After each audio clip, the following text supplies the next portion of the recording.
Hey everyone, welcome to Plants and Politics. So you guys know by now the Supreme Court is basically going to overturn Roe versus Wade on a federal level.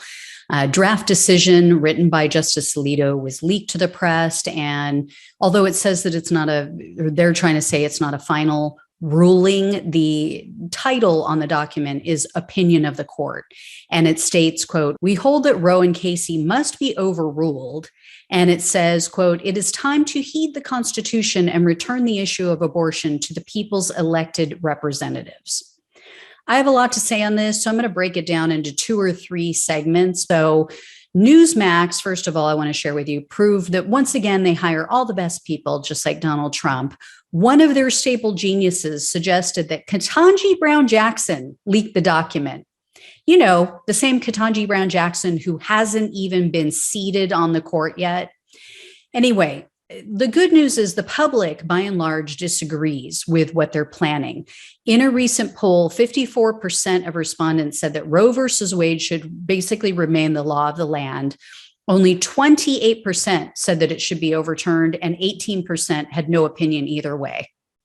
In addition, the vast majority that they polled opposed restricting abortion to short time frames. So 58% opposed restricting abortion to 6 weeks of pregnancy, and 57% even opposed a 15-week ban. And then a huge majority, 70%, said that abortion decisions should be left up to the woman and her doctor. Now, what's scary, but beyond the decision itself, is that there's so many unaware voters. And this is how stuff like this happens. They're completely unaware of these archaic handmaid's tales types of laws being passed in their states. So what they did was, within the larger poll, they pulled 159 people out, and they were polled separately. And all of these people live in states that just passed restrictive abortion laws. Out of those 159, only 40% knew that their state had passed laws. The other 60% either didn't know, they didn't know either way, or they said, "Oh, no, my state hasn't passed any laws." What's also clear is that these beliefs cut across party lines. In response to the statement that Roe versus Wade should remain in place, 75% of Democrats, 53% of independents, and 36% of Republicans all agreed with that statement. So it's going to be very interesting to see how this may shake up the midterm elections and maybe 2024, because Republicans can't afford to piss off independents or they will lose. And you guys may recall, I covered a story about a few months ago, I think it was. This was about an online focus group or multiple focus groups of former Trump voters. So they had voted for Trump in 2016, and then they flipped to Biden in 2020.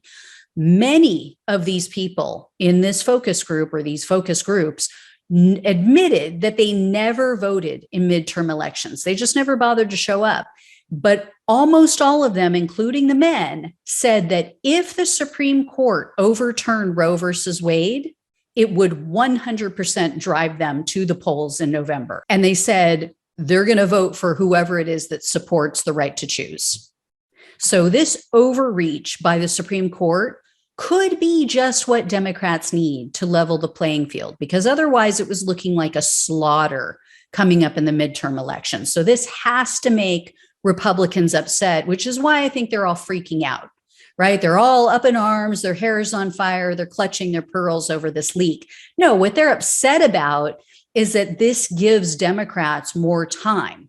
It gives the people who are pro-choice more time to rally and to plan an attack. And it doesn't cut it so close to the election, because this was supposed to come out at the end of June. So it's not like this was some big secret that was never going to come out in public. This decision was going to be made public at the end of June, I believe it is. They're freaked out because they know that the majority of the country is not on their side, and they know that it's going to now affect some of the primary votes, which is what we're just bumping up against right now.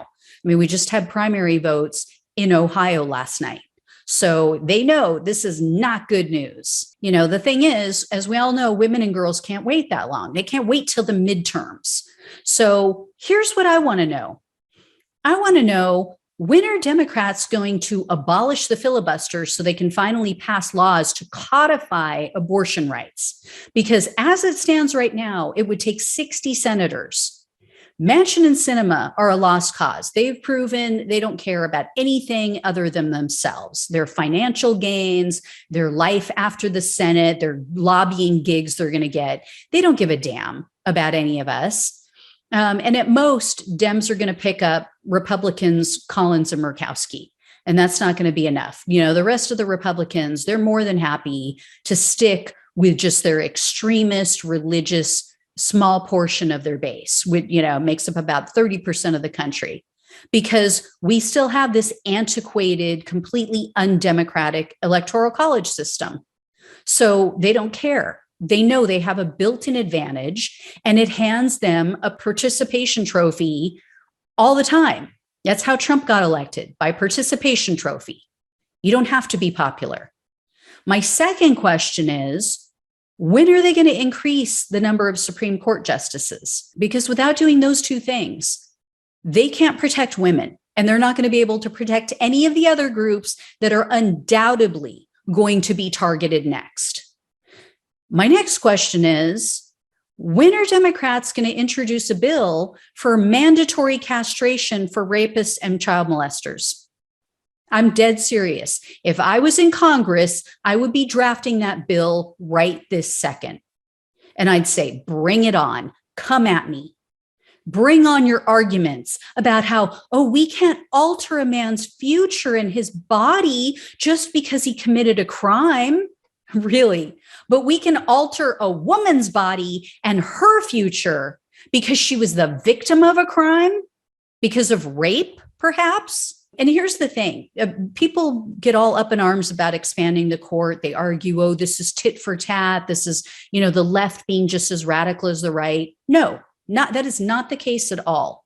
The right has dragged the court so far to the right that the left needs to just get it back to center.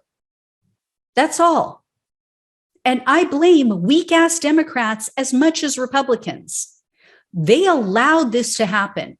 Everyone knew, anyone with a brain and eyes and ears saw this coming from a mile away. Yet somehow, here we are again with Democrats reacting to Republicans and their egregious actions rather than taking an offensive stance. They hold the House, they hold the Senate and the presidency. All of this is happening under their watch. And their feigned helplessness is getting really old. And for those who argue, the Dems don't have a majority or a supermajority in the Senate, what happened when Obama was president in his first 2 years? Why didn't he and the Democrats at that time do something to codify abortion rights? He had a supermajority in his first 2 years. They talk about this issue constantly. They campaign on it. They use it to scare Democrats into vote blue no matter who. And then what do they do when we give them power? They pander to their corporate donors just like Republicans, only, they're pandering while they're wearing kente cloth or while they're holding a rainbow flag. That's going to do a lot. Anyway, let's get back to the point here. Enough about the feckless Democrats for now.